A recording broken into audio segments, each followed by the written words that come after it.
కొబ్బరి బొండాలనేది it's very అంటే good and natural source. అంటే మనం ఇదేమి ఆర్టిఫిషియల్‌గా ప్రిపేర్ చేసేది కాదు. లైక్ ఫ్రూట్ జ్యూసెస్ గానీ, టిన్డ్ ఫుడ్స్, క్యాన్ ఫుడ్స్ లాగా కాకుండా ఇది న్యాచురల్‌గా మనకు అవైలబుల్ అయ్యే వాటర్. సో ఉట్టి ప్లెయిన్ కోకోనట్ వాటర్ అంటే ఉట్టి నీరేనే కాదు. అందులో చాలా మటుకు కూడా పొటాషియం అవన్నీ కూడా ఎక్కువ మోతాదులో ఉంటాయి. కొంచెం అమౌంట్ కాల్షియం అవన్నీ కూడా ఉంటాయి. అండ్ బేసికల్లీ ఏంటంటే కోకోనట్ వాటర్‌లో ఈ కార్బోహైడ్రేట్స్ కానీ, ఫ్యాట్స్ కానీ, కొలెస్ట్రాల్ కానీ అలాంటివి ఏవి ఉండదు.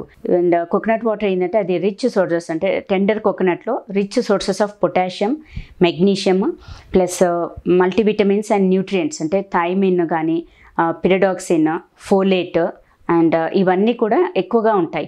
సో అవన్నీ ఏంటంటే మనకు బేబీ బ్రెయిన్ డెవలప్మెంట్, న్యూరోనల్ డెవలప్మెంట్కి హెల్ప్ అవుతుంది.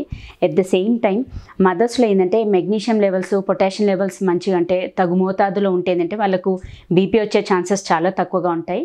అండ్ చాలామందికి ఏంటంటే నిద్రలో ఈ కాళ్ళు ఆగడం కానీ, పిక్కలు పట్టేయడము, ఈ లెగ్ క్రాంప్స్ అనేది మెయిన్ ఏంటంటే పొటాషియం డెఫిషియన్సీ వల్ల ఉంటుంది.